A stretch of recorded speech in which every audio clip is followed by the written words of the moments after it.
안녕하세요. 예, 기본 강의 진행하도록 하겠습니다. 강의 계획서 잠깐 보시고 일정들 간략하게 좀 소개해 드릴 테니까 주의사항들 이런 것들 좀 알려드릴게요.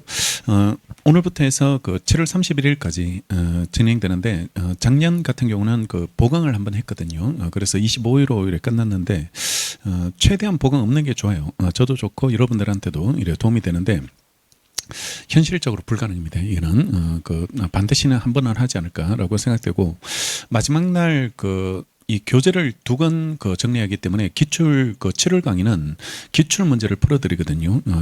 기출 지문으로 OX로 해가지고 기출 문제를 이렇게 풀면서 이렇게 복습 형태로 이렇게 풀게 되니까 오늘 진도 나간 거는 내일 그 부분을 내일 기출 문제 푼다라고 이래 생각하시고 항상 그 다음날 기출 문제를 이래 풀어드리고 일단은 우리가 지금 시험 준비를 하는 사람이기 때문에 시험이 어떻게 나오는지, 그러니까 엉뚱한 걸 외우고 있다든지 아니면 뭐 강조점을 잘못 두고 있다든지 아니면 묻지도 않는 걸 고민하고 있다든지 이런 시간 낭비를 해서는 안 되거든요. 수험에서는 가장 중요한 게 시험에 맞게 이렇게 대비하는 거, 이런 것들이 좀 필요하기 때문에 기출 문제를 이렇게 곁들여 가지고 지금부터 1월 강의는 시간이 없어서 교재를 한 것만 정리하는데 7월 강의는 우리가 내년 시험 때까지는 시간이 있으니까요. 그래서 기출 문제를 이렇게 같이 풀어드리고 강의가 끝나고 나서는 기출 문제라도 좀 여러 번 좀 반복하시면 나중에 1차 시험 대비할 때 경시식 문제집을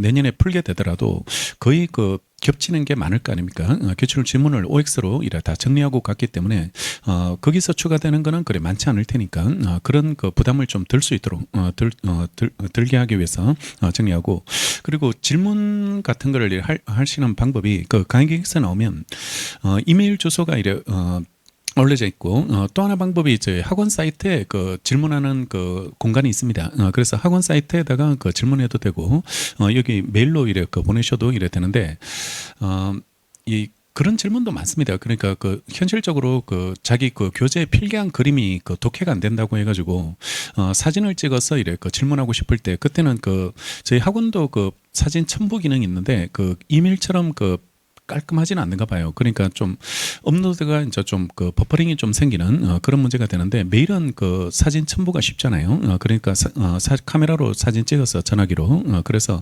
어떤 부분이 궁금하다, 어떤 부분이 이해가 안 된다, 뭐 이런 식으로 이래 질문하려고 할 때, 아니면 좀 문장을 좀 길게 쓰기가 좀 부담될 때 그때는 메일로 사진을 찍어서 이 부분에서 몇째 줄이 이해가 안 된다든지 아니면 뭐 이 내용이 좀 문제가 있지 않을까, 왜 틀렸는지 모르겠다, 왜 맞는지 모르겠다, 뭐 이런 것들, 이런 질문들을 할 때는 메일로 보내가지고 이래 질문해 주시면 하루 정도 이상 걸리지는 않을 겁니다. 아마 메일을 제가 밤에 일률적으로 다 답을 이래 달아주기 때문에 하루 정도 이상은 걸리지 않고, 외국에 가 있어도 비행기를 하루 동안 타고 다니진 않으니까 그러니까 거의 하루 정도 안에는 24시간 안에는 답을 받아볼 수 있도록 그렇게 해드릴 테니까.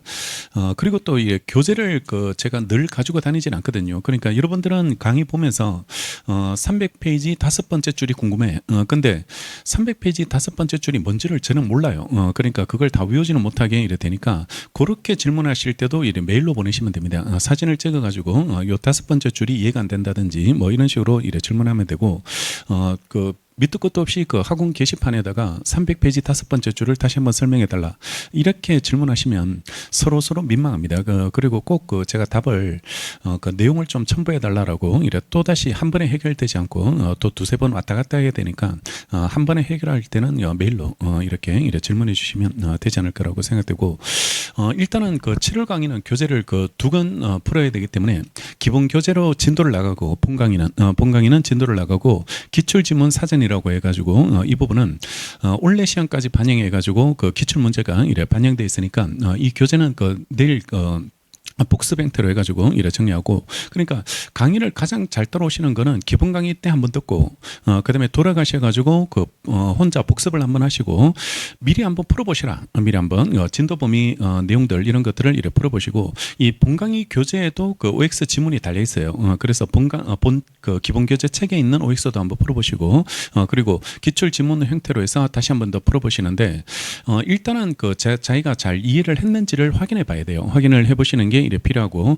시험에 맞는 공부를 하고 있는지 그런 것들을 이래 확인하시고 그다음에 다음 날 오셔가지고 그 문제를 제가 이제 풀어드릴 때 같은 형태로 풀리는지 내가 이해한 바대로 똑같이 풀리고 있는지 그러니까 내가 이해했는 방법과 그러니까 나는 이 부분이 틀려서 그 X로 풀었는데 강사님은 다른 부분으로 풀고 있더라는 거 이런 것들은 조금 더 체크를 해가지고 나도 이제 그 방법을 바꿔가지고 그래서 다른 방식으로 이렇게 풀 수 있도록 그러면 한 3번 보는 효과가 생기지 않을까 이 강의를 따로 오신다면 그러니까 한 번에 한 3번 정도 이래 그 3회도 가는 효과를 이래 누릴 수 있도록 그렇게 정리하시고 그래서 내일부터는 1시 40분부터 문제를 풀어드릴게요. 기출지문을 1시 40분부터 20분 당겨가지고 문제를 먼저 풀고 그 다음에 본 강의는 2시부터 이래 진행하게 이래 될 테니까 내일부터는 20분 당겨가지고 정리를 하고 마지막 날 그 진도 나가는 거 이런 것들은 그 문제를 풀고 마치겠습니다. 문제를 다 그 다음 날이 없으니까 그러니까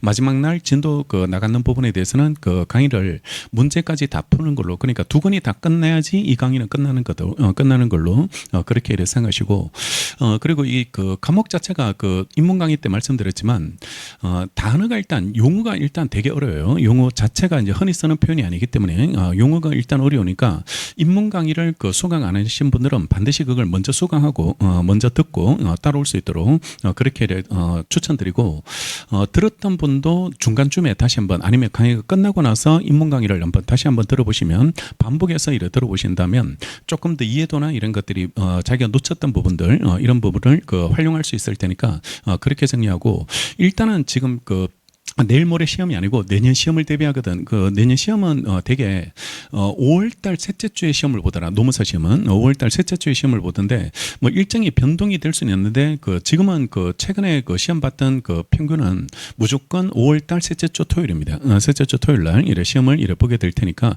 그때를 그 위해서 우리가 준비하는 거니까 이해를 많이 하셔야 돼요. 이해를 많이 하시고 그 암기보다는 무조건 이해를 해야지 되고 문제가 왜 풀리는지 왜 이게 맞는지 왜 이게 틀렸는지 이런 것들을 왜라는 느낌을 계속 가질 수 있도록 내가 이해했는 거하고 이게 왜 이게 맞는 표현이 되는지 나는 이 부분에 대해서 A로 이해했는데 그게 다른 형태로 나온다든지 아니면 다른 부분을 묻고 있을 때 왜 그걸 가지고 A를 가지고 문제가 풀리게 되는지 그런 부분에 대한 이해를 많이 하시고 이래 정리를 해두시고 교재에 보면 기출문제 사례 형태도 들어가 있습니다. 사례 형태도 이래 들어가 있는데 실전 들어가서 풀 때는 그건 안 풀어도 돼요. 실질적으로 사례 형태로 돼 있는 거는 건너뛰고 다른 것부터 먼저 말 문제부터 먼저 풀어가지고 점수를 높이는 게 중요하거든. 우리는 일단 일정 점수가 나오는 게 중요하니까 합격을 하려면 그러니까 실전에 들어가서는 말 문제 중심으로 풀고 사례는 뭐 시간 되면 풀고 틀려도 되고 틀려도 이래 되는데 지금은 실전을 대비하는 게 아니고 이해를 하기 위해서 우리가 정리하고 있는 거니까 무조건 다 풀고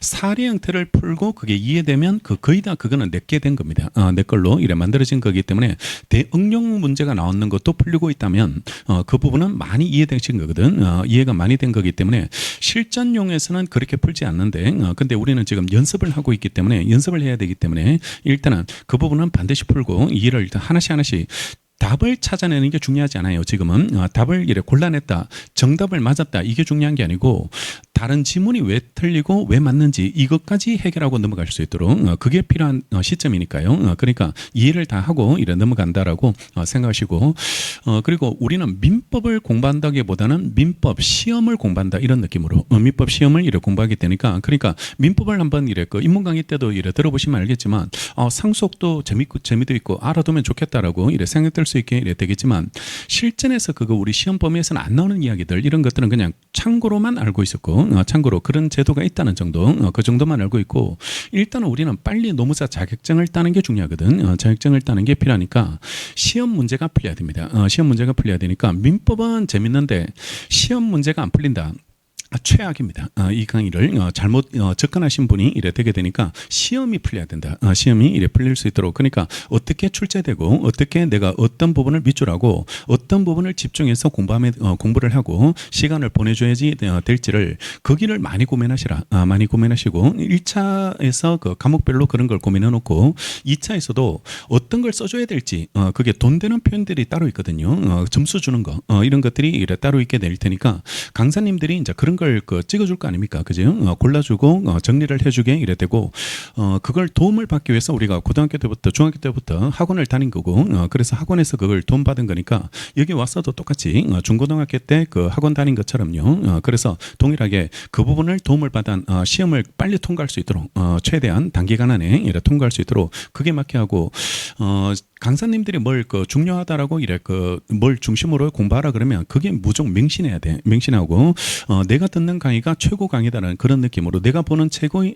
책이 가장 좋은 책이다 이런 느낌으로 해가지고 그 각각 장단점은 다 있습니다. 강사님마다 장점도 있고 단점도 있고 그러니까 그런데 자기한테 어느 정도 잘 맞는 강의라고 생각되시면 그냥 그 강의를 그냥 꾸준히 따라 붙는다, 밀어붙인다 이런 마음으로 최대한 그 시간 효율을 높일 수 있도록 그러니까 시행착오를 줄이는 게 제일 중요하다. 우리는 시행착오를 이래 없애가는 거 이런 것들이 이래 중요하게 될 테니까 그런 걸 최대한 시간을 좀 단축할 수 있는 그런 그 방법이 되고 마지막으로 기본 교재를 가지고 우리가 정리를 하거든요. 정리를 하고 이 책은 내년 시험 때까지 바뀌지 않습니다. 내년 1월 강의도 이 책으로 해요. 이 책으로 이래 그 진도를 나가게 이래 될 테니까 그러니까 이 책은 우리가 시험장 갈 때까지 봐야 될 책, 봐야 될 이래 책입니다. 그러니까 함부로 막 행황편을 미리 막 그 남발한다든지 아니면 별표를 막 함부로 이래 많이 한다든지 아니면 막 사인펜으로 이래 그 책을 봐버리면 이 책이 이제 너무 많아져요. 볼게 너무 많아지고 그러니까 지금 이해도와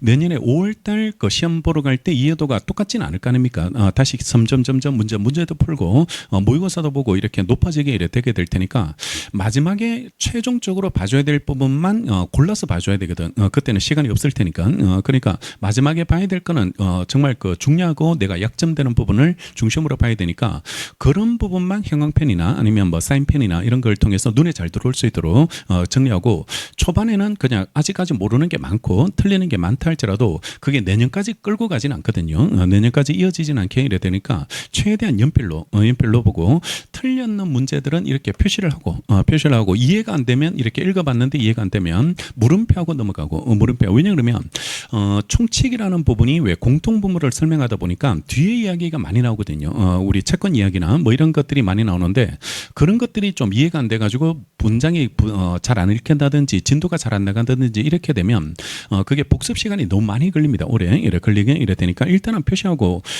우리가 책을 한 번 보고 내년 시험 보러 가지는 않거든요. 책을 여러 번 반복해서 이래 정리하게 되니까 이걸 지어가는 과정이다. 1년 동안 이래 지어가는 과정이고 만약에 이게 내가 한 200개 정도 책에 이래 표시했던 거 물음표가 한 200개 정도 있었는데 그걸 시험장 갈 때까지 점점 없애가서 그래서 최대한 적게 남겨두고 그 정도 책을 봤는데 물음표가 안 지워지고 있어. 물음표가 이래 사라지지 않게 이래 된다면 그거는 본 시험에서 내가 틀릴 가능성이 나오면 되게 높거든. 되게 높으니까 이런 것만 따로 뽑아가지고 정리해서 외우라고. 그게 이제 오답 노트입니다. 오답 노트라는 게 이제 그런 거고 이런 것들은 내가 이해해서 해결될 문제가 아니거든. 해결될 이런 문제가 아니기 때문에 내 그 국어적으로는 이게 도대체가 이해가 안 된다고 생각되면 그냥 외워. 이거는 암기해서 이런 문제만 풀릴 수 있도록 그렇게 정리를 하는데 그래 많지 않을 거다 아마 전범위에서. 제가 해보니까 한 면 정도 A4 반으로 접어가지고 오답 노트를 이래 만들었다면 2면 정도 나오지 않을까. 그 정도 이래 골라두시면 이래 되는데 그리 많지는 않을 거다. 많지 않게 이래 되고 그리고 항상 생각하셔야 될 게 우리 1차 시험이 절대평가거든. 절대평가고 60점 넘으면 통과되는 시험이야. 통과되는 시험이니까 100점 맞을 필요는 없는 시험이 이래 되니까 부담을 너무 많이 갖지 말고 우리 40문제 보는데 10개 틀렸잖아. 만약에 한 문제당 2.5거든. 2.5점이 되게 되니까 10개 틀려도 10개 틀리고 나머지 30개를 맞았다 그러면 75점이에요. 75점이에요. 그러면 민법을 75점 맞았다. 그러면 상당히 잘한 거예요. 그거는 시험 준비 자체를 잘 이해했고 잘 준비하신 분이 이래 되게 되니까 민법을 올해처럼 이래 어려웠던 문제, 작년처럼 어려웠던 문제인데 한 75점 정도 이래 나올 수 있는 공부를 하셨다면 그거는 굉장히 준비를 잘 하신 거라고 이 시험에 맞추었을 때는 그러니까 그런 느낌으로 모르는 그런 건 어쩔 수 없고 새로운 문제가 나온다든지 아니면 특이한 문제, 킬러 문제들 이런 것들이 나오면 그런 거 쫓아다닐 필요 없어요. 그냥 70점 맞으면 되는 시험이고 60점만 넘으면 이래 되는 시험인데 근데 원래는 그 사회보험법이라는 과목이 되게 쉽게 나왔어요. 쉽게 나오니까 그러니까 합격률이 지금 49%까지 올라가는 그런 문제가 되는데 작년은 합격률 아시죠? 27%였습니다. 27%였는데 그러면 왜 작년에는 27%로 이래 합격률이 이래 낮아졌냐 그러면 민법도 어렵고 사회보험법도 어려워서 같이 시험 보는 그 과목이 두 개가 어려워버리는 그런 문제다 보니까 시간 부족이에요. 시간 부족. 이게 그 한 번 읽어가지고 문제가 안 풀리는 그런 문제가 되니까 작년에는 사회보험법이 어려워가지고 그 과락으로 많이 떨어졌고 점수가 40점이 안 돼가지고 많이 그 불합격을 해버렸고 올해는 사회보험법이 너무 쉽게 나온 거야. 그러니까 오히려 그게 막 80점, 90점 이렇게 맞아버리니까 합격률이 올라갔고 또 점수 받아 보니까 이게 과투입된 거야. 과투입돼가지고 막 평균을 한 10점 이상 이래 남겨버리는 그런 현상이 이래 생기게 되는데. 아무도 몰라요. 그거는 그 결과론적으로 그 과투입된 거고 10점, 20점이 남아버렸고 작년에는 오히려 1점이 모자라서 떨어져 버렸는 그런 사람도 굉장히 많은 그런 문제 합격률이 27%밖에 안 되니까 그러니까 그런 현상이니까 드리고 싶은 말씀은 내년은 어떻게 될지 모르고 원래 이렇게 많이 뽑아놓으면 내년도 똑같이 많이 뽑는다. 이거는 기대하기가 되게 어렵습니다. 그러면 2차 채점이 안 될 거 아닙니까? 5,000명 이래 뽑아버리면 그러면 만부를 채점해야 되는데 그러면 그 짧은 시간에 만부를 교수님들이 채점할 수 있을까? 과연 2차 채점을 이래 가능할 수 있을까로 생각하면 그거는 어마어마한 겁니다. 작업이 어마어마한 내용이 이래 되게 되니까 내년에 조금 더 어렵게 나올 가능성이 있고 보수적으로 접근해야 돼. 이거는 보수적 시험 자체를 너무 막 낙관하지 마시고 그냥 잘 되겠지 아니면 뭐 가볍게 통과하면 되겠지. 적당히 하면 되겠지 이렇게 생각하다가 1차를 낙방해버리면 2차를 더 가보지도 못해요. 시험을 이래 보지도 못하게 이래 되니까 1년에 한 번 있는 시험이기 때문에 이거는 최대한 보수적으로 작년 시험 기준으로 작년 시험 수준을 기준으로 해서 내가 통과될 수 있는 점수 이런 것들이 나올 수 있도록 올해처럼 나올 거다 이렇게 기대하지 마라 이 말이에요. 기대하지 마시고 그렇게 정리하고 그리고 민법은 지금 그 개정안이 올라와 있거든. 개정안이 올라와 있는데 올해 바뀌는 조문도 있지만 그거는 반영돼 있고 개정된다라고 안이 올라와 있는데 이게 그 언제 개정될지에 대한 발표가 안 돼 있습니다. 날짜가 발표 안 돼 있으니까 그때 입문 강의 때도 말씀드렸지만 내년 시험 때까지 시행 통과되더라도 개정이 되더라도 시행이 될 수도 있고 안 될 수도 있어요. 안 될 수도 있게 되니까 그거는 개정되고 나서 그 일정을 봐야 됩니다. 언제부터 시행할지 언제부터 그러니까 내년 5월달 셋째 주 이후에 시행한다. 6월달부터 시행한다. 그러면 우리 시험 범위하고는 상관없어. 이것만 보면 돼. 이것만 이렇게 보시면 되고 만약에 5월달 셋째 주 전에 시행된다라고 이렇게 본다면 그거는 그 정리하고 가셔야 되거든. 정리하고 가셔야 되니까 그런 것들은 나중에 자료로 따로 이래 나눠드릴 테니까요.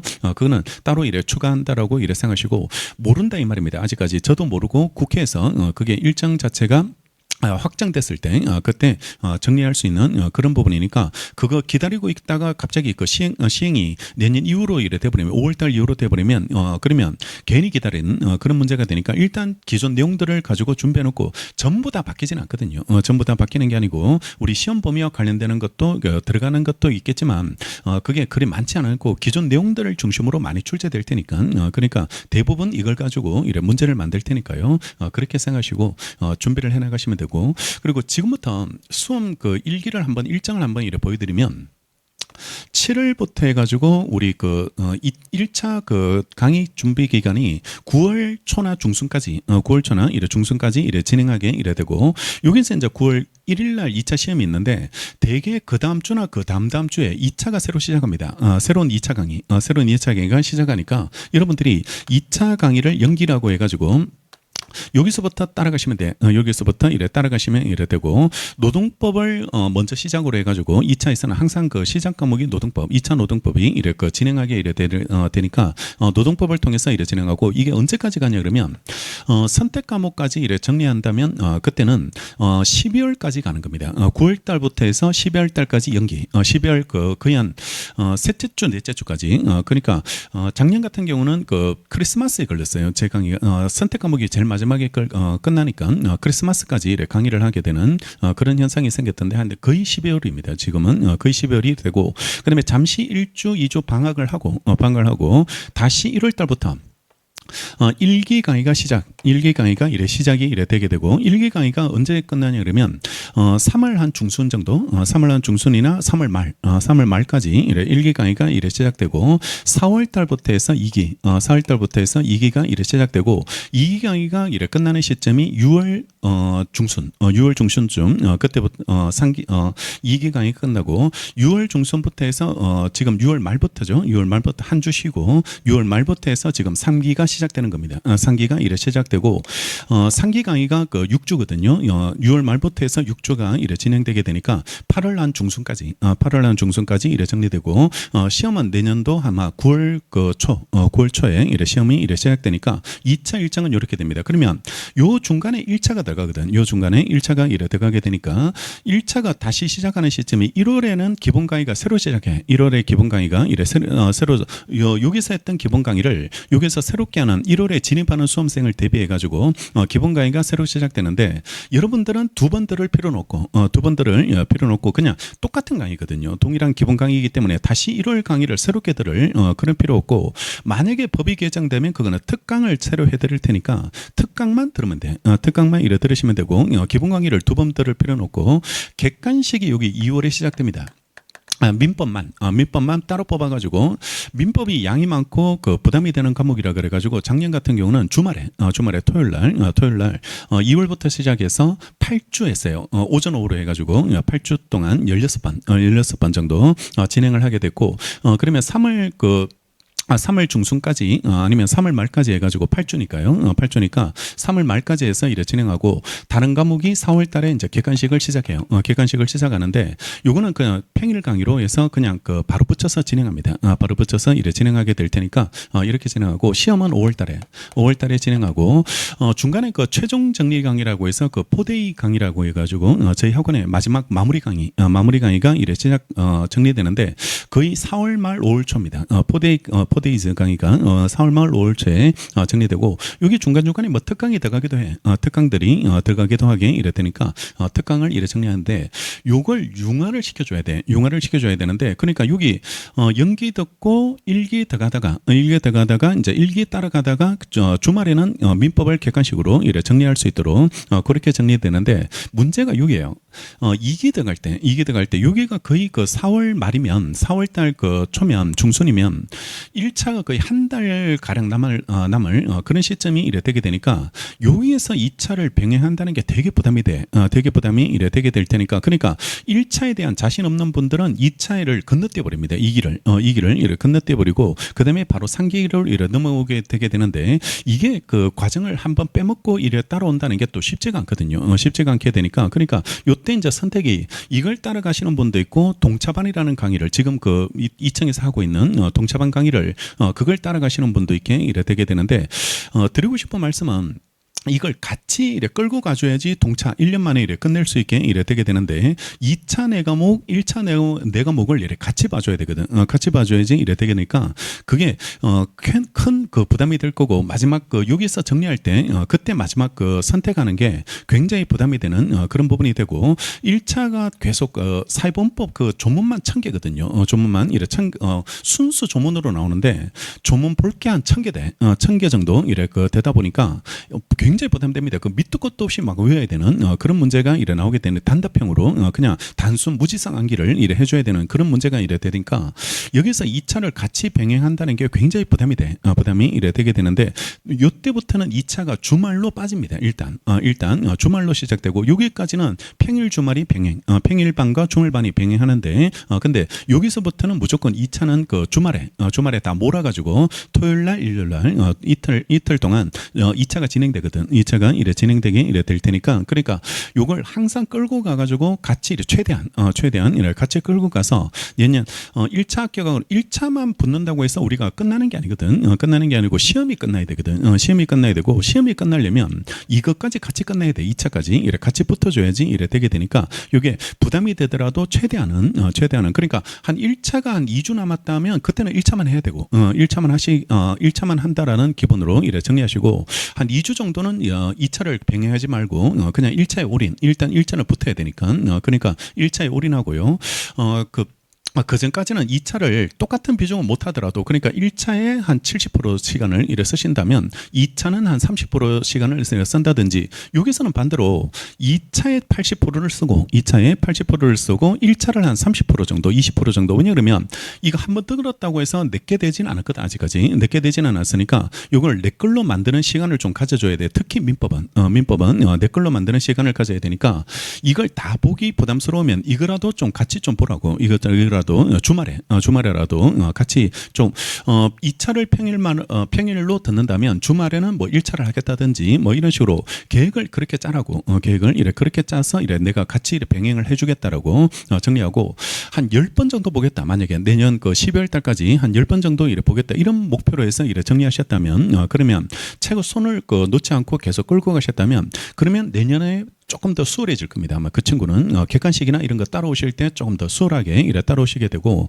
이게 생각보다 쉽지 않아요. 지금 2차를 아직 안 해봐서 잘 모르겠지만 2차 따라가기도 되게 바쁘거든. 분량이 워낙 많다 보니까 암기할 것도 많고 공부할 것도 많고 그래서 1차를 그 주말에 하루 빼가지고 또 하루 정도는 쉬어야 될 거 아닙니까? 일요일날 종교 생활도 하고 그다음에 뭐 데이트도 하고 쉬는 시간이 반드시 쉬어야 돼. 아시겠지? 의무적으로 쉬어야 돼. 공부하고 싶어도 그냥 달렸다면 촌놈 마라톤 하듯이 여기서 막 그 일요일도 쉬지 않고 공부했다면 이 사람은 100% 여기서 퍼집니다. 여기서 이래 퍼지게 이래 돼 있으니까 그러니까 달리기 해보셨는지 모르겠는데 초반에 무리하게 자기 페이스를 끌어올려 버리면 가슴이 터질 것 같아서 걷고 있다든지 누워 있어요. 이거 누워 있게 이래 되니까 페이스 조절해야 돼. 페이스 조절해 가지고 항상 이래 쉬고 여유를 가지고 그렇게 좀 정리를 하고 그게 자기를 또 다시 한번 돌아보고 이런 것들이 좀 필요하게 될 테니까 단기간이 아니야. 우리 학교 시험 보듯이 뭐 2주만 바짝 해서 뭐 학점 받겠다 이런 느낌이 아니고 1년을 달려야 된다고. 1년을 이래 달려가야지 이래 되게 되니까 내년 이맘때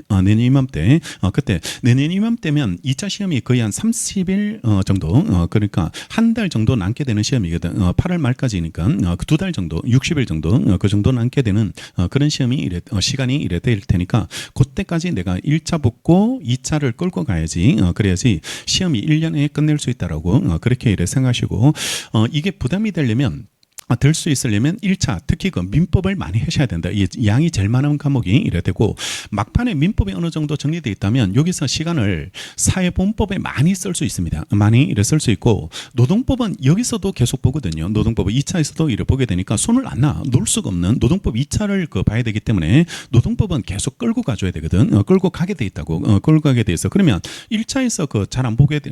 2차 과목 중에 또 인사노무라는 과목과 경영조직 이런 과목이 경영학을 바탕 으로 해서 이렇게 설명하는 과목이니까 경영조직이나 인사노무 100%는 아니라 할지라도 베이스가 경영을 베이스로 하게 이래 되게 되니까 그것도 어느 정도 관련성이 있거든요. 관련성을 이래 가지게 이래 되는데 전혀 2차하고 관련이 없는 게 민법하고 사회본법인데 민법을 지금 많이 투자하고 즉 어느 정도 이래 반복해서 끌고 가고 사회본법은 마지막 암기를 해줘야 되거든. 마지막 암기를 이래 필요하게 되니까 여기서 이제 집중적으로 사회본법에 시간을 많이 쓰는 겁니다. 왜냐하면 전략적으로 사회본법을 지금 공부해놔버리면 법도 바뀔 뿐더러 그러니까 암기했던 게 그게 오래 가지는 않거든. 조문이 막 한두 개가 아니니까 그러니까 그게 함정에도 많이 빠지게 되는 여기서는 그 사회본법을 이해만 해두고 어떤 취지로 내가 공부하면 된다든지 아마 강사님이 전략을 알려줄 겁니다. 아마 전략을 알려줄 테니까 그게 맞춰서 정리하게 되고 수험상으로 우리가 그 준비해야 될 과정은 1차에서는 민법을 이래 손을 놓지 말고 감을 이래 계속 끌고 가준다는 그런 목표로 해서 그렇게 이래 따라오시면 이래 되겠습니다. 그러니까 끝을 보고 공부해. 끝을 보고 내가 끝에서 뭘 해야 되고 어떤 걸 과정을 준비해야 될지 또 여기 와가지고 지금부터 공부하시는 분들은 거의 100% 2차를 같이 볼 건데 거의 다 2차를 곁들여서 이래 정리하시는 게 이래 될 테니까 공부를 그 내후년에 합격하겠다 할지라도 2차를 봐야 됩니다. 그래도 2차를 이래 보시면서 같이 이래 곁들여가지고 이래 정리를 할 수 있도록 그렇게 보시고 무조건 시험은 1년에 끝내보겠다 이런 마음으로 그러니까 그거는 된다 안 된다는 나중에 결과로서 확인하시고 목표는 무조건 1년에 끝내보겠다는 마음으로 그런 쉽지 않아요. 이게 그냥 그 말처럼 이래 쉬울 것 같으면 다들 사람들이 다 1년에 끝냈지 왜 몇 년씩 하겠어요? 시험을 몇 년씩 하는 이유가 만만치 않다고 이게 따라간다는 거 같이 병행을 한다는 거 이런 것들이 굉장히 어려운 과정을 이래 우리가 지금부터 이래 가게 되니까 좀 여유 있을 때 뭐 한두 시간 공부하고 노무사 자격 짜겠다. 그거는 큰 착각입니다. 그거는 아주 잘못 생각한 거고, 그렇게 하면 안 되고, 이거는 그 고시니까, 그러니까 거의 올인한다는 기본으로, 그래서 그 밥만 먹고 공부만 한다 이런 느낌으로, 그렇게 해야지 1년에 끝낼 수 있는 그런 그 시험이 이래 되게 되니까 시험이 쉽지가 않습니다. 쉽지가 않는 그런 1차는 쉬워요. 1차는 뭐 지금부터 해가지고 착실하게 준비하신다면 충분히 이래 그 점수가 나올 수 있는데 1차 붙고 끝나는 게 아니고 우리는 2차까지 붙어야지 노무사라고 부르거든. 노무사라고 이래 부르게 될 테니까 시험이 끝나시려면 항상 2차를 염두에 두고 따라올 수 있도록 그렇게 이래 그 정리하시면 이래 되게 되고요.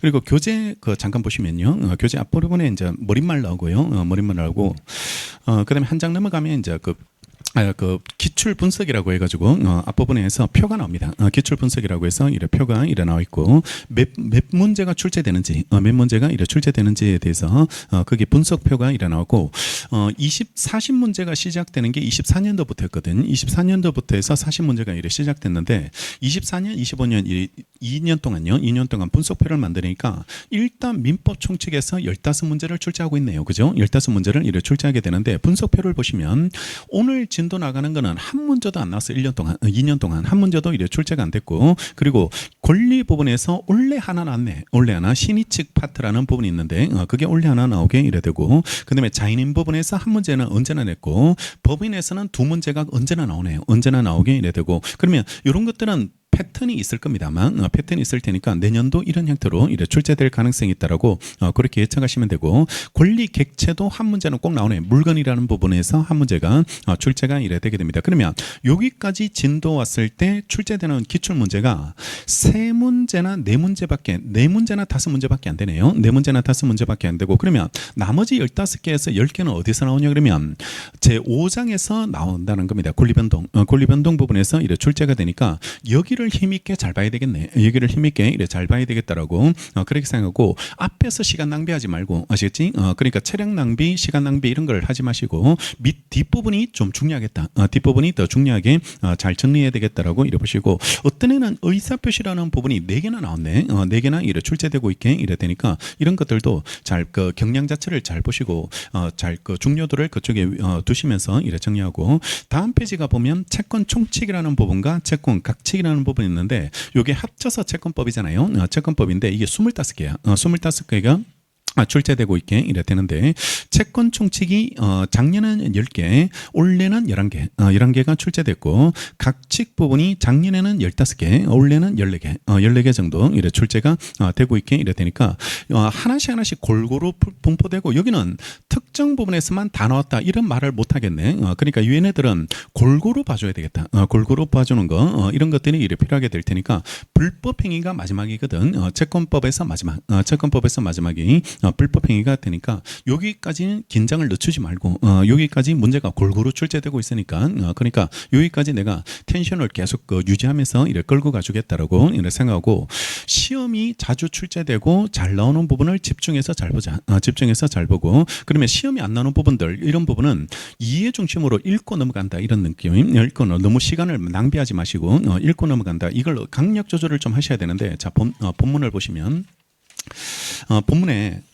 미리 한번 보시면 20페이지 한번 보세요. 20페이지를 한번 보시면 20페이지에 보면 날개 부분에 기출 지문들이 달려 있습니다. 기출 지문들이 달려 있는데 일단은 노무사 시험은 최근 2년 동안 이쪽은 안 나왔어요. 이쪽은 나오진 않는데 근데 다른 시험에서는 기출이 되고 있어. 기출이 되고 있는데 기출이 됐을 때 요 표현들이 기출로 표현되면 어떤 식으로 나오겠는지 그러니까 중간에 그 박스 안에 판례에 오늘 할 건데 관습법으로 인정 요건이라는 그 목차 안에 판례가 나오는데 요 해당되는 판례가 시험에서 출제되면 어느 부분이 나오고 어떤 내용으로 밖에서 나오는지 이걸 보면서 책을 읽으라고. 이걸 보면서 책을 읽고 그다음에요. 앞에 18페이지 가보세요. 18페이지를 가보시면 18페이지는 왼쪽에 기출 지문이 없네요. 아시겠죠? 왼쪽에 기출 지문이 20페이지처럼 기출 지문이 다른 시험에도 얘네들은 출제가 안 되고 있네. 그러니까 이런 것들은 다른 시험에도 안 나오는 부분이니까 이거는 이해 중심으로 그냥 읽고 넘어간다 이런 마음으로 그래서 강약 조절을 하면서 책을 봐라.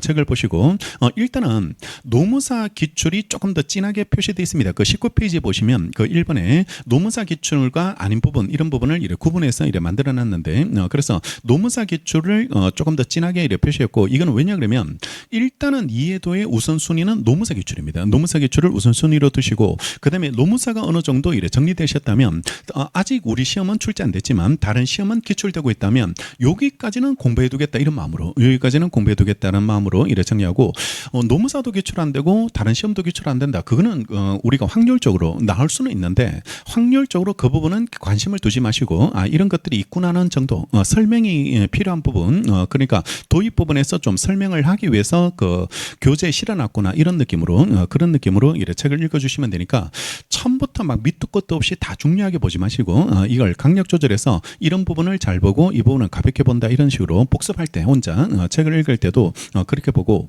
마지막으로 아는 거랑 풀리는 거는 다른 문제야. 그러니까 다시 말하지만 이게 기출로 바뀌어 나왔을 때 그때 기출 냈을 때 내가 풀려야 된다고 풀려야지 이래 되게 되니까 똑같이 나오는 것도 있고 응용해서 풀어줘야 되는 그런 문제도 있게 되니까 기출편이 내가 익숙해질 수 있도록 풀릴 수 있도록 그렇게 해야지 복습이 된 거고 만약에 이해는 됐는데 기출이 안 풀린다 그런 것들은 다시 말하지만 표시해 놓고 이거는 내가 다시 정리를 해줘야 돼요. 이런 것들은 정리를 해주는 게 필요하게 되고 그리고 책을 조금 더 빨리 보는 그 습관을 좀 가질 수 있도록 하는데 그러니까 무슨 말이냐 그러면 오늘 공부한 거를 오늘 복습하죠. 오늘 복습하게 되는데 내일 수업 들었을 때 내일 걸 복습하는 게 아니고 오늘 내일 걸 복습 오늘 내일 거 그러니까 무슨 말이냐 그러면 어제 배운 내용들을 유기적으로 끌고 가주는 게 이래 필요하게 되니까 10분 정도는 다시 한번 읽어줘. 10분 정도는 다시 한번 읽고 목차 보고 이런 내용이 있었고 이런 게 중요했고 이런 기출 문제를 내가 풀었다는 거 이런 것들이 기억날 수 있도록 10분을 넘기지 말고 그것도 계속 매몰돼 가지고 이러다 보면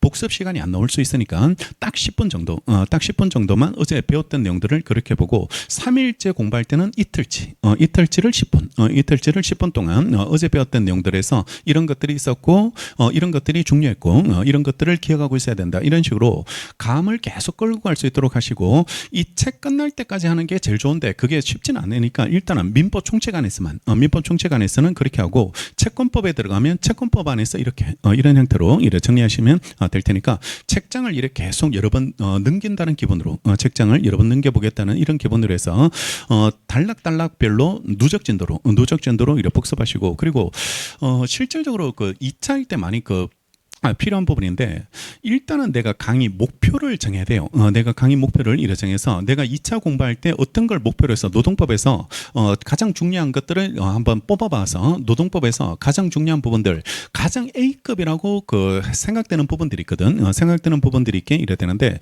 이런 부분을 먼저 이해해 보겠다는 마음으로 이래 목표를 잡아서 이래 정리하고 이렇게 표를 가계부 쓰듯이 목표점 그리고 한 주 동안 이행한 부분이 있을 거야. 한 주 동안 이행 한번 수업을 들어보고 내가 외워보고 간단하게 시험을 보거든. 2차에서 쪽지 시험 형태로 해가지고 간단한 시험을 이렇게 보게 되는데 이게 뭔가 안 돼.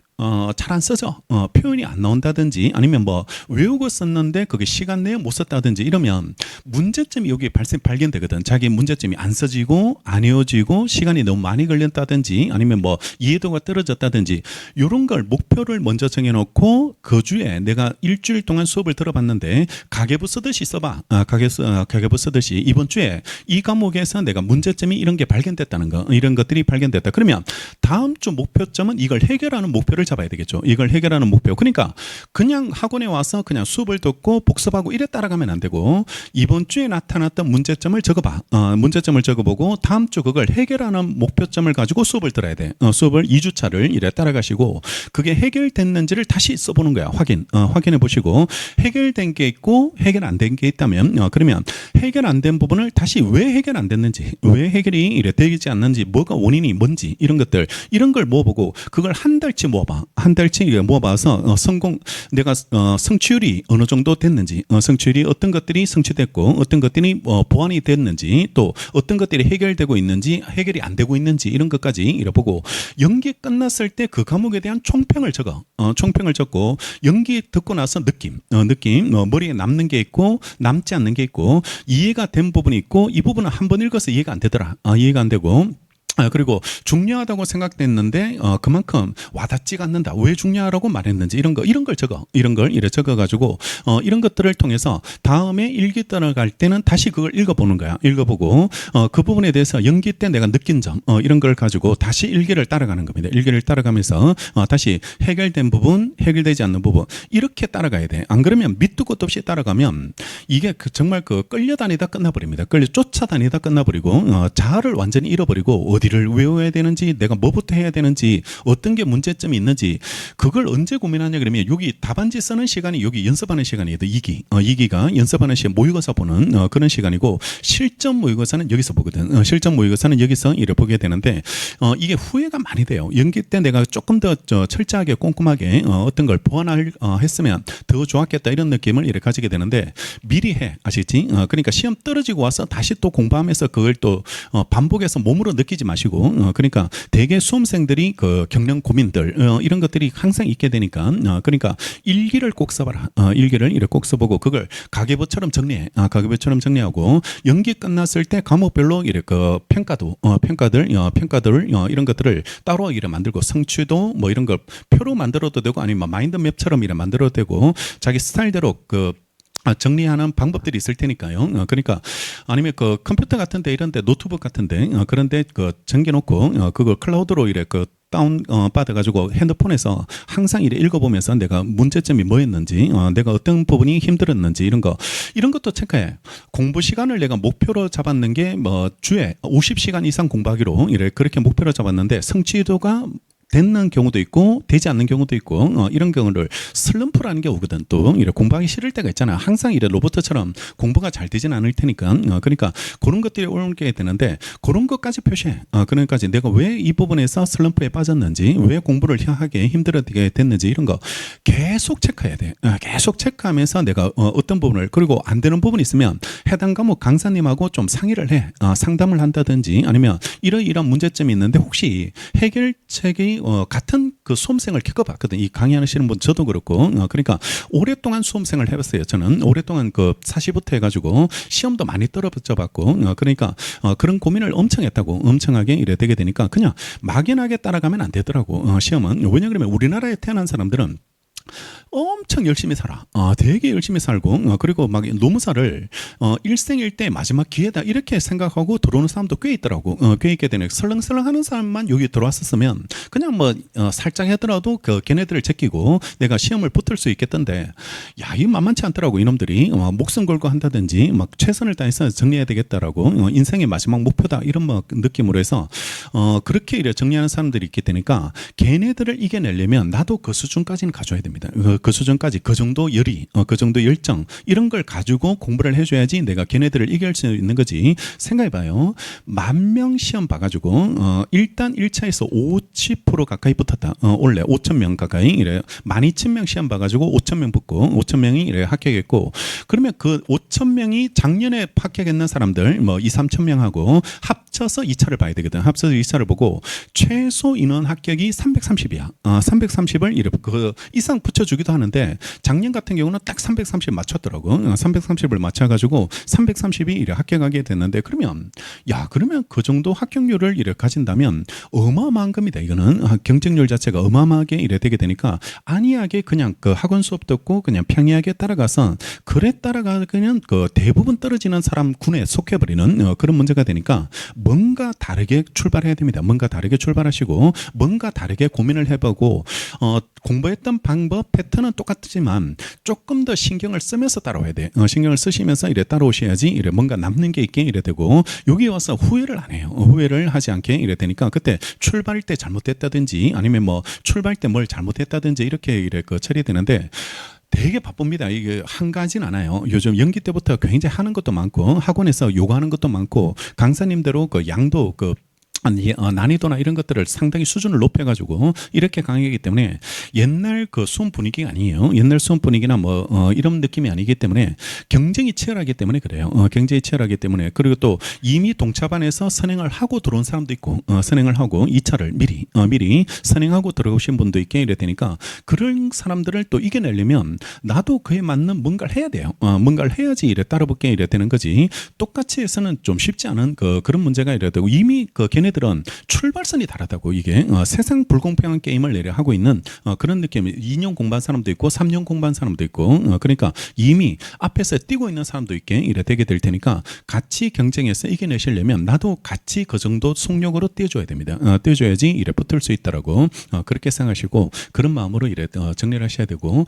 1차와 2차가 병행해 할 수 있는 그런 고민을 많이 하시라. 많이 하시고 이걸 감을 좀 끌고 가줘야 된다는 거 이런 것들을 전체 일정 과정에서 정리하시고 실전 모의고사는 여기서 보고 실전 모의고사는 여기서 보고 5월달에 이래 보게 되니까 연습해봐야 됩니다. 이거 문제 푸는 거 이런 것도 실력을 연습하는 문제도 있지만 실전에서 그 OMR 카드를 2교시가 120문제 푸거든. 120문제 이래 풀게 되는데 그걸 언제 옮길지 마킹을 언제쯤 해주고 어느 시점에서 마킹이 이래 끝나면 되는지 어느 정도 속도로 풀어가면 되는지 이런 것들을 실전 연습을 좀 하시는 게 이래 필요하게 이래 되게 될 테니까 그런 걸 과정을 이렇게 겪게 되고 쉽지 않고 힘들고 외로운 과정을 지금부터 정리할 겁니다. 누가 그 위로해주는 사람 한 명도 없고 그리고 응원해주는 사람도 쉽지 않은 그런 느낌이 이래 되고 혼자 다 이겨내야 됩니다. 마라톤 뛰듯이 혼자 묵묵히 이래 달려가야 되는 그런 느낌을 이래 주게 되니까 그런 걸 생각하시면서 정리하시고 한번 어떤 이유 때문에 여기 왔는지는 모르겠지만 한번 인생에 새로운 인생을 살고 싶다. 내가 노무사라는 그 전문직이 뭘 하는지는 모르겠지만 노무진 보니까 뭐 귀신도 만나던데 그러니까 이게 잘 모르겠지만 그래도 내가 새로운 인생을 한번 살고 싶다든지 새로운 목표로 해서 달려보고 싶다면 한 번은 따볼 필요가 있다. 이거 한 번은 이래 가지고 있으면 활용도는 분명히 있을 거다. 분명히 있게 이래 되게 될 거고 노무사 붙고 취업하는 비율도 상당히 있습니다. 지금 학생들 2학년 3학년 이런 학생들이 있을 건데 대기업에 그냥 인사팀 같은 데 들어가는 걸 목표로 하는 사람도 있더라고. 그래서 그냥 뭐 CJ나 아니면 현대나 이런 데 그쪽 취업용으로 이래 활용하시는 분도 있고 아니면 로스쿨 자소서 쓸 때 그거 활용하는 사람도 있더라고. 이거 1차 시험 합격해가지고 로스쿨 자소서로 이래 활용하시는 분도 있게 이래 되고 하여튼 활용도는 여러 개 있을 겁니다. 아마 여러 개 있게 되는데 하여튼 이나저나 어떻게 써먹을지는 그 다음에 고민하시고 일단 되고 나서 고민하라. 되고 나서 이렇게 고민하시고 그런 느낌으로 목표로 해서 빨리 단시간 안에 이래 합격해 보겠다 이런 마음으로 그렇게 이래 따라오시면 되겠습니다. 자, 진도 18페이지부터.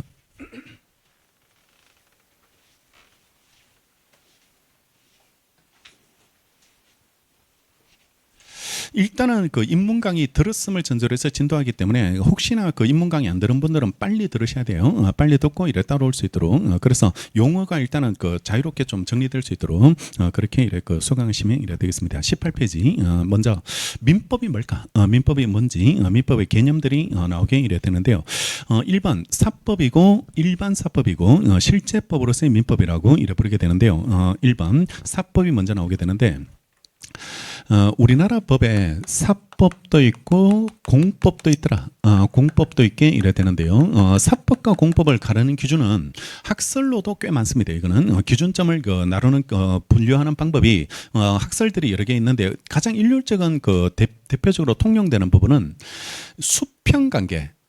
개인과 개인의 관계를 규율하는 법은 사법이라고 이래 부르게 되고 수직관계라고 해서 국가와 개인 간의 관계를 규율하는 법을 공법이라고 이래 부르게 이래 되게 됩니다. 그러니까 개인과 개인 간의 관계들, 뭐 매매 계약을 체결한다든지 임대차 계약을 체결한다든지 개인들끼리 거래하는 거, 개인들끼리 어떤 관계를 맺는 거 이런 것들은 사법이 되고 형법처럼 우리가 왜 범죄를 저지르면 국가기관이 처벌하죠, 그죠? 국가에서 이래 처벌하고 또 어떤 영업을 하고 싶을 때 구청에 가서 허가를 받죠. 허가를 받게 이래 되니까 구청을 찾아가서 허가를 내려달라 이렇게 말하게 이래 되는데 그런 것들 국가와 개인이 요구하는 거 개인이 국가를 찾아가서 요구하게 되고 또 국가는 세금을 징수한다든지 어떤 국방의 의무들 이런 것들을 이래 요구하게 이래 되게 되니까 국가와 개인의 관계를 규율하면 이게 공법이 이래 되게 되는데 자, 왜 사법과 공법을 나눌까? 사법과 공법을 분류하는 이유는 뭘까? 실익이 뭘까? 실익이 어떤 실익 때문에 이걸 분류하게 이래 되게 되냐 그러면 지배 원리가 다릅니다. 지배 원리가 다랐는데 개인과 개인 간의 관계를 규율하는 사법에서는 일단 이 사람들한테 맡겨두는 걸 원칙한다. 맡겨두는 걸 원칙으로 이래 처리하게 되고 그게 인문강에서 나오는 것처럼 사적 자치 원칙. 그러니까 우리가 매매를 할 때 계약서를 A4에 써야 돼요, B5에 써야 돼요. B5에 계약서를 이렇게 만들어서 양식이 뭐예요? 양식이 어떤 양식으로 해줘야 될지, 그리고 또 중도금을 주는 게 맞습니까? 중도금을 주지 않는 게 맞습니까? 이런 것들도 다 우리가 결정하고, 우리가 이렇게 결정하고, 계약금은 얼마 줘야 돼?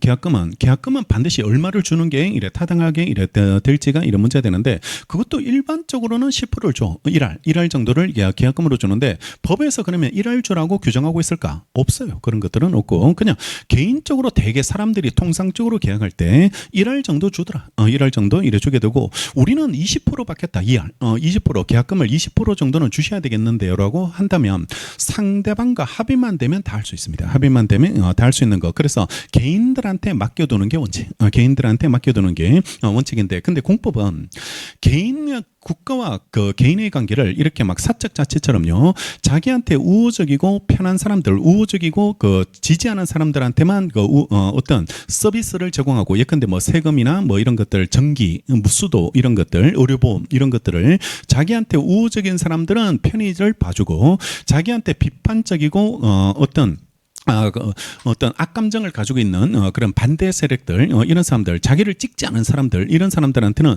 세금도 안 주고 의료보험도 막 그 후순위로 밀려버리고 대기표 뽑고 기다리게 만든다든지 이래버리면 이거는 국가 질서 자체가 무너져버리는 그런 문제가 되니까, 항상 국가 권력은 법의 테두리를 함부로 벗어나면 안 돼. 함부로 벗어나서는 안 되고, 항상 법에서 정한 내용대로 자기한테 우호적이든 우호적이지 않든, 또 아니면 자기를 지지했든 지지하지 않았든 공평하게 전기, 수도, 의료보험, 치료 이런 것들은 가장 법의 테두리를 한계 영역을 벗어나지 않도록 제한하는 게 필요합니다. 그래서 법치주의 원칙이 적용되는 게 공법이고, 여기는 법보다는 개인의 의사를 더 우선시해서 자율적으로 할 수 있도록 맡겨두겠다. 그게 사법. 민법은 그중에 사법의 영역이다 이 말입니다. 사법의 영역이니까 개인들의 의사를 더 우선시하게 이래 됩니다. 그게 1번 보시면, 공법과 사법을 구별하는 이유는, 첫째, 공법은 법치주의가 지배하고,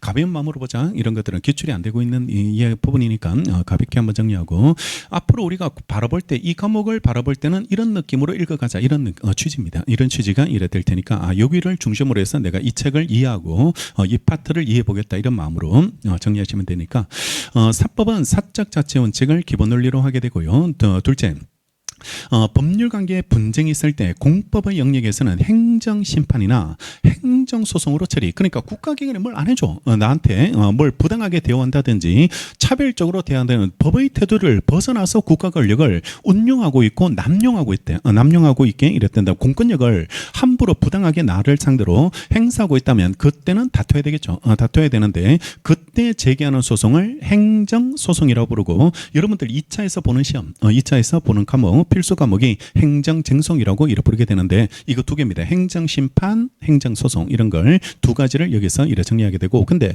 민법 이런 사법 관계에서 어떤 분쟁이 생겼을 때 약속을 했는 사람이 중도금을 주는 날짜에 중도금을 안 들고 온다든지, 아니면 등기만 받고 잔금을 치르지 않았을 때, 잔금을 치르지 않는다면 그걸 강제적으로 받아오게 만들어야 되거든. 강제적으로 받아오게 만드는 거, 그걸 민사소송으로 처리되고, 그러면 민사소송을 운영하는 지배 원리와 행정소송을 지배하는 원리가 같진 않겠네, 그지? 같진 않게 이래 되게 되니까, 그러니까 민사소송은 당사자의 분쟁을 해결해주는 소송이거든. 그때 입문 강의에서 변론주의가 지배를 받는다라고 이래 말씀드렸죠. 그래서 당사자가 주장한 것만 가지고 따지게 이래 되는 거고, 여기는 기본적으로 영미법이 반영되긴 하지만 행정소송을 운영하는 원리는 당사자 주장을 기다려서 고려하는 게 아니고 법대로 처리됐는지 안 했는지를 판사님이 스스로 탐지한다. 그래서 직권으로 탐지하게 이래 되게 되니까 그런 느낌이 이래 되고, 자, 그러면 지금부터 우리가 배우는 과목은 여기거든. 사적 자치 원칙을 지배를 받고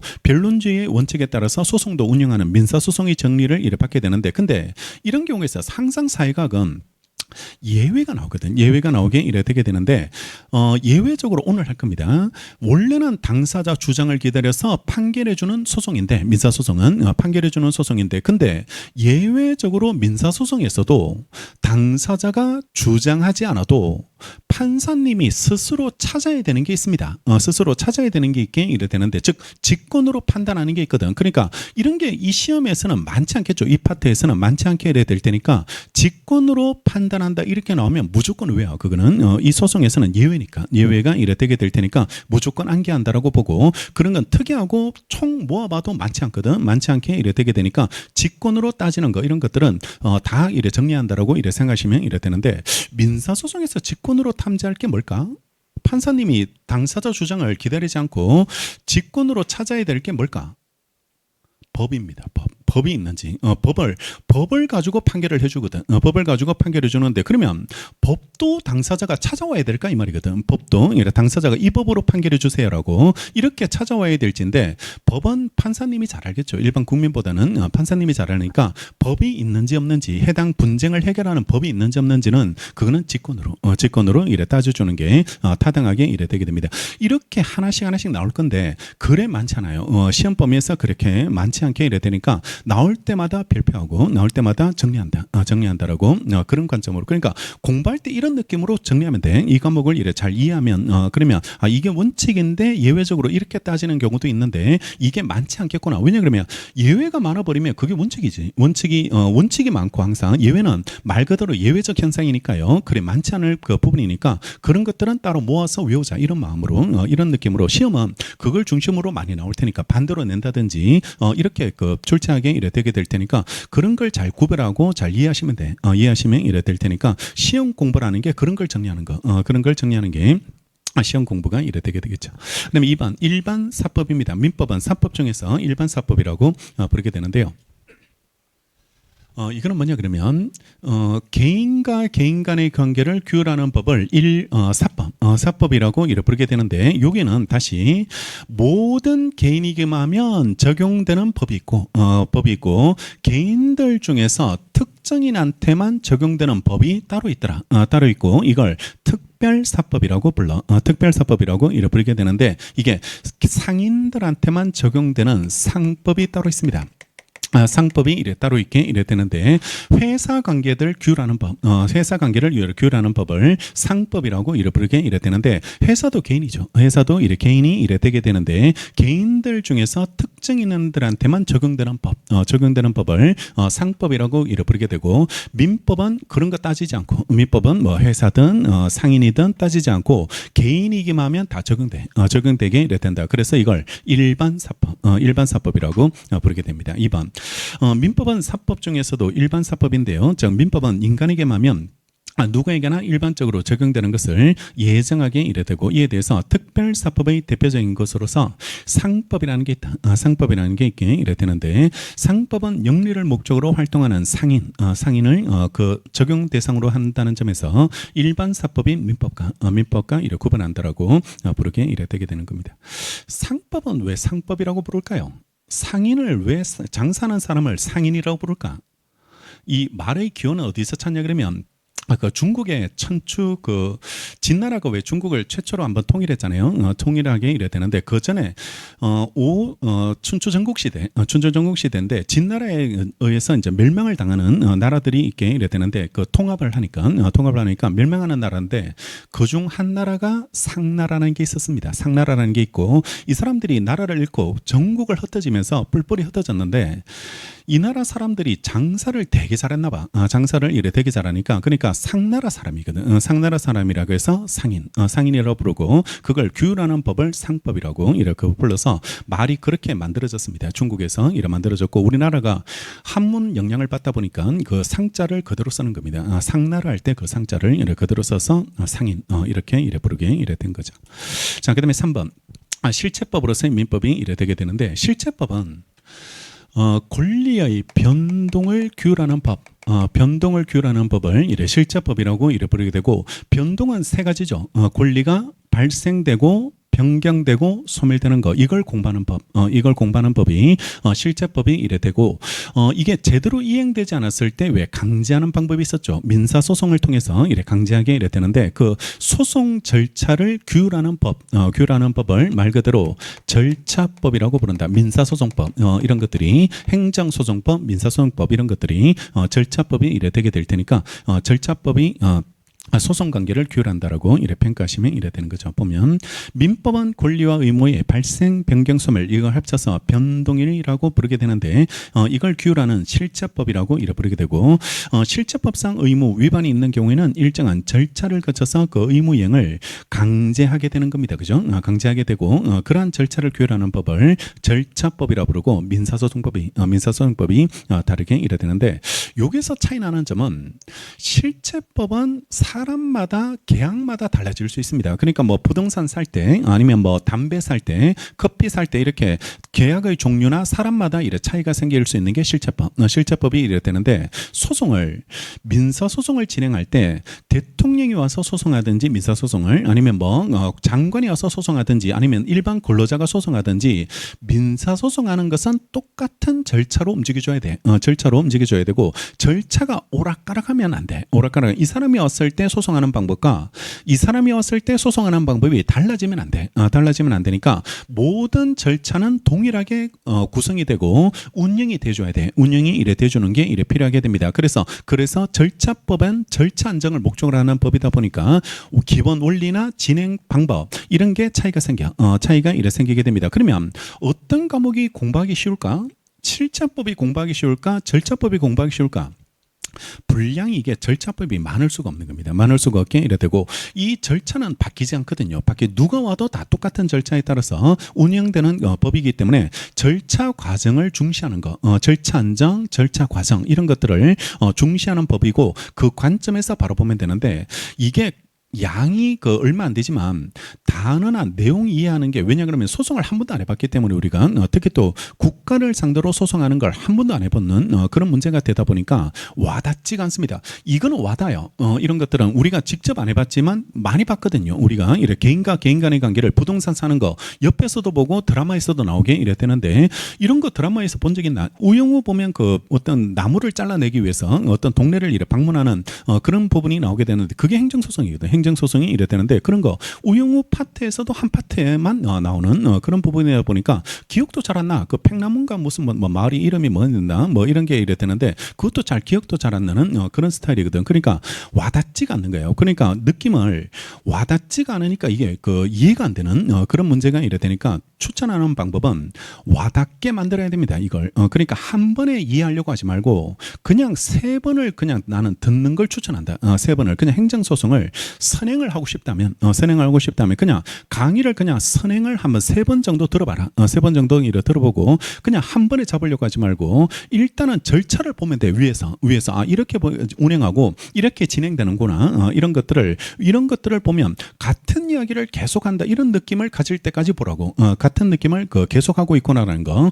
이런 걸 느낄 때까지 그렇게 느낌이 오면 그때부터 이렇게 복습하고 처음부터 그냥 이해해 보겠다. 안 돼요. 그거는 좌절하게 됩니다. 좌절하게 이래 될 테니까. 그러니까 이 과목을 접근할 때는 그런 느낌이고 민법은 접근성은 좋은데 노동법, 민법 이런 거는 접근성은 되게 좋아. 와닿기도 하고 그리고 내일 같거든. 노무사 노무진 보면 야 저런 나쁜 놈이 있네라고 막 붕괴하게 되고 같은 느낌으로 공감이 돼. 공감이 나쁜 이고 억울한 일을 당한 그런 학생인가? 그 사람들 왜 억울하게 사고 당하는 거 이런 것들을 이렇게 보면 억울하잖아요. 너무 부당하고 그리고 왜 그런 식으로 사고를 당하게 됐을까? 그런 것들을 느낌을 와닿게 되는데 이거는 경우의 수가 너무 많습니다. 이거는 경우의 수가 너무 많으니까 분량이 어마어마할 겁니다. 어마어마하게 되고 그중에 민법은 그나마 객관식으로만 보기 때문에 그나마 좀 다행인데 노동법은 이걸 주관식으로 풀어줘야 되거든. 그러니까 노동법은 처음에 공부하기는 편한데 마무리하기 힘든 과목 아시지? 3기 때 가가지고 가장 힘든 거 하나 꼽아버리라 그러면 노동법을 꼽게 이래 되는 거고 행정쟁송법은 접근성은 되게 떨어지는데 반복되는 내용이 같은 이야기 계속하게 되는 그런 부분이니까 마무리하기는 편해. 그거는 마무리하기는 편하게 이래 되게 될 테니까 스타일을 달라. 그래서 실제법을 공부할 때와 절차법을 공부할 때 답안지 쓰는 것도 다르고 접근법을 달리해서 공부할 때 그래서 접근을 달리하게 다른 특징을 가지고 이런 걸 잘 알고 공부하라고 그냥 밑도 끝도 없이 그냥 들어가 가지고 그냥 시킨 대로 해보겠다. 100점 100패입니다. 그러면 그러니까 몸으로 다 느끼게 되고 시행착오를 이래 하게 되고 연기 새로 들어야 되겠다 이런 느낌을 이래 가지게 되는데 미리 다 준비해서 들어가야 돼. 미리 준비해서 가야 되고 남이 했던 것들을 한번 들어보고 조심해야 될 건 뭔지 이런 것들 주의사항들 이런 것들을 다 알고 이래 그 최대한 파악해서 이래 따라갈 수 있도록 그렇게 이래 하시는 게 필요하게 될 겁니다. 자, 그다음에 로마자 2번 실질적 의미 민법과 형식적 의미 민법이라는 게 있는데 이 보세요. 개인과 개인 간의 관계를 규율하는 것은 민법만 있는 게 아닙니다. 민법만 있는 게 아니고 다른 특별법 형태로 해서 주택임대차보호법이라든지 또 우리나라 부동산 실명제 시행되고 있고 그리고 이자를 받을 때도 한도가 있는 거 아세요? 이자를 너무 많이 받지 마세요라고 이자를 받는 한도를 정한 법도 있습니다. 그걸 이자 제한법이라고 이래 부르게 이래 되게 되는데 민법이 아니야. 그거는 민법이 아닌데도 개인과 개인 간의 관계를 규율하고 있거든. 규율하게 이래 되는데 이걸 통칭해서 민법이라고 부를 때 민법뿐만 아니라 개인과 개인 간의 관계를 규율하는 뭐 주택임대차보호법, 이자제한법, 뭐 부동산 실명법 이런 거 다 통칭해서 민법이라고 부르자는 거 이걸 실질적 의미라고 부르고 민법 조문만 민법으로 부를 때 민법 조문만 민법으로 이래 부를 때는 형식적 의미가 이래 될 테니까 두 가지 개념으로 나뉩니다. 1번 보시면 전술한 사법, 일반 사법, 실제법으로서의 민법을 실질적 의미의 민법이라고 부르게 되고 실질적 의미의 민법은 민법전뿐만 아니라 민법 부속 법률이나 실질은 민법에 속하면서도 특별법 형식을 취하고 있는 수많은 민사특별법 그 밖에 공법 관계에 산정돼 있는 것 산재돼 있는 경우가 있게 이래 되는데요. 오른쪽에 나오는 2번 형식적 의미는 현행 민법 조문 민법전 이걸 형식적 의미 민법이라고 이래 부르게 되고 형식적 의미 민법은 대부분 실질적 민법이지만요. 법인 이사 등 벌칙과 같은 행정법규나 채권의 강제행 방법 등 절차법 내용도 들어가 있습니다. 참고로 알아두시고 민법 조문만 부를 때 그럴 때는 민법전 형식적 의미 민법이라고 이래 부르게 되게 됩니다. 그다음에 2절 민법의 법원으로 넘어가야 되는데 10분 쉬었다가 여기 법원부터 정리하겠습니다.